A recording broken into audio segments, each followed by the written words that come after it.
eating organic? Yeah. You're eating organic. Okay, awesome. So what ended up happening there is that for my family, for like all 6 of us, and then maybe sometimes all my sister's boyfriends coming over, we would have like 8 people in the house, and we would spend at least $500 a week on food. And even though I wanted to support local entirely, this wasn't always feasible because, I mean, of growing seasons, right? A lot of farmers may grow like all greens in one season, and you don't necessarily want to go home with a humongous case of Swiss chard and potatoes every week, especially if you don't even eat potatoes, right? So what ended up happening is, as I was stepping down from my tier and doing some major stalking, I'm really good at networking and stalking when it comes to farmers because that's just kind of my thing. A friend of a friend of a friend ended up telling me that she knew a connection of a distributor who sold to Kroger and H-E-B and Whole Foods in the Houston area. Houston's pretty big. I think there's like thousands of grocery stores there, and this man manages all of them. So somehow I had gotten hold of his phone number, and I kept calling his office, and I'm pretty adamant when it comes to that. I really wanted to talk to him, and I didn't quite understand at the time that this man is a billionaire. And when I say billionaire, I mean billionaire. I mean he has like 10 different homes and stables and horses in the middle of the city. And so I guess finally one day he decided to take my call. And so I got on the phone, I was like, hi, my name is Christina. I run this, I'm trying to feed my family, and I run this farmer's market at Rice University, and it would be really cool if, I could order food from you. And I was like, and I know this is going to sound really weird, but my family is eating a lot of produce each week, and I was just wondering if you would deliver to my doorstep. He kind of chuckled at me, and he's like, did you say deliver to your doorstep? I was like, yeah, I did. Deliver to my doorstep. He's like, I deal with grocery stores like Kroger and H-E-B, and they order like, 40 cases of produce at a time. He's like, you're ordering like $2,000 a day worth of produce. And I was like, well, what would I need to do to have you delivered? Because we're going, I need to buy something wholesale, I need to buy it lower cost, and I need it delivered because it's getting to the point where I can't fit all my food in my car. And he was like, look, you're really cute, I like you, but I mean, I have business to do, so I'll make a proposition for you. He's like, you pick one day a week, and if you can get a minimum case order count of about 40 cases a week, I'll deliver to your doorstep. And he obviously didn't think I was going to pull it off or be serious, but I was like, all right, well, how about this Thursday? Let's just give it a try. So I ended up getting 12 of my neighbors, my friends, not all of them were vegetarians or vegans or whatever, but so we had our first order. 12 of us ended up splitting up 40 cases of produce. In my living room on a Thursday night, we probably all spent like $300, but it was like the most abundant night of our life, right? We all ended up walking out of there with like 20 cases of food. But it was seriously beautiful. And the coolest part about it is that as soon as all the trucks showed up on my doorstep, I had neighbors walking out of their houses, knocking on my door, asking what was going on. That was kind of the coolest part, because the next week after that, I think we had like another 20 people total who wanted in on it. And then before I knew it, I had a call from my neighborhood association saying, hey Christina, what you're doing is really cool.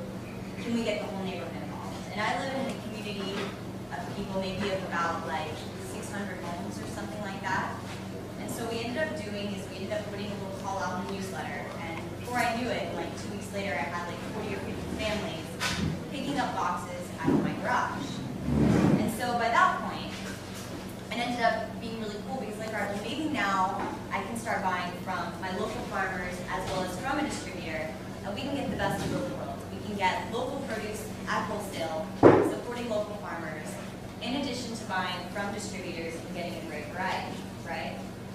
So at this point I was a little overwhelmed. I didn't really understand how to order enough for everybody. We were just ordering cases and everybody was just showing up and we were all just kind of grabbing. It was like a little fruit festival, right? Something a little bit similar to this, but it didn't have a name yet. So what ended up happening is I started getting some of my neighbors involved. I asked a few ladies, maybe about 5 of them. We sat down one day and we figured out how we were going to budget. We didn't understand how many people were going to order that day, how many cases we were going to order, how many pounds came in each thing, how many pounds came in each case.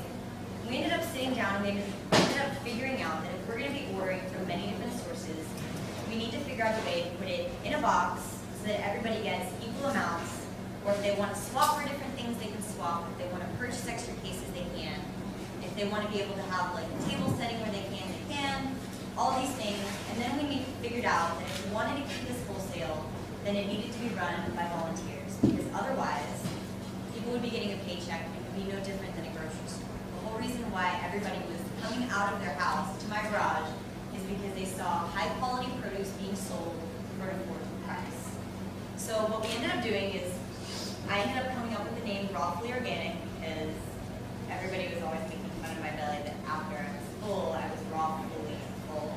Anyways, and because everybody really believed in organic, and the farmers were all organic that we were buying from, it became Rawfully Organic.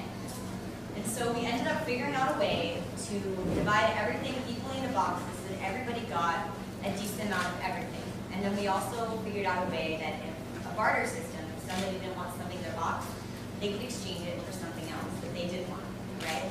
And then we also came up with a way for people who were raw, if they wanted to buy an extra case of oranges in addition with their box, they could, yada, yada, yada. Long story short, about 6 months later, we ended up getting kicked out of our neighborhood. Well, we had to move out of my garage because by that time we ended up having about 100 families a week picking up out of my garage. And there was like a line, people were parking their cars all the way out to the neighbors' houses. It didn't really work so well in a gated community, especially since we had a lot of people who were driving like 40 minutes away, 40 minutes to my house to come pick up food. So what ended up happening is we ended up getting a call from Houston Museum District, and they offered us a space for free because she really believed in my mission. I'd say about 3 months after that, we had a call from another neighborhood association. We ended up moving the co-op into that parking lot as well, and we expanded to 2 days. That's how fast this was growing. And keep in mind, I wasn't doing any advertising. This was all word of mouth by people. So we ended up getting kicked out of that parking lot about 3 months later because we were about to get sued by a local grocery store that was only 2 streets away because we actually had lines from our co-op parking lot that were all the way out to their grocery store. We were taking business from them. So 3 years later, we have 3 locations. We have about 7,000 registered families. And a funny story that I like to tell people is that I order about $10,000 worth of produce each co-op day. So we have about 500 families buy each week. And the coolest part about it is the distributor, Brian, that I told you about before. I love going, like, he's my good friend now. The coolest part is that he sends me his produce list before he sends it to any grocery store. I'm going to outbuy them on any day. So I think that's pretty cool too. But, so long story short, you guys can see how something really small ended up turning into something that was really manifested, but really beautiful and really community driven. And to this day, I still don't write myself a paycheck. And even though I do make my living networking through my community, I still don't make money off the boxes. We still have volunteers come like every day. We maybe have like 15 to 20 volunteers who sign up to come all sorts of boxes, or come volunteer help run the table. I have about 20 people who are running a case a day. I don't look nervous at all. But it's really, really beautiful. We set up tents every single day. People come out, we play music. Sometimes we have live music come out and play for us. And the coolest part is that before we only had a few farmers that we were just sporadically buying from, but now we have 6 farmers who grow for us full time in the Houston community, and we just had one of our farmers buy an extra 200 acres just for fruit trees, just to grow for us. Wow. And that's really cool. And he promised me persimmon trees. He doesn't here. So you guys can see that it is really cool to be able to have a community that can put money towards investing towards growing local food and towards growing communities. And I love it. I think it's so important to be able to have people come together, not for a monetary cause, but for a community cause. And I know that, like, in America, especially with a lot of the debt, I think one of the most valuable things that we can learn how to do is grow food. Because, like, if it comes down to it, food is going to be the most, like, valuable resource on the planet. Like, gold won't matter, cash won't matter, change won't matter, but learning how to sustain yourself, that's a completely different story. So today the co-op runs literally 3 days a week, Everybody doesn't order necessarily every week because sometimes people order like 10 cases at a time and walk away with like their half full shares.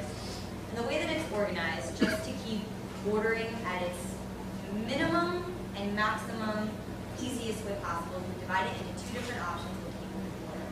They have half share, which is like a $47 box, and this is for people maybe like a single person who's perhaps trying to get into raw, learning how to incorporate more raw foods into their diet.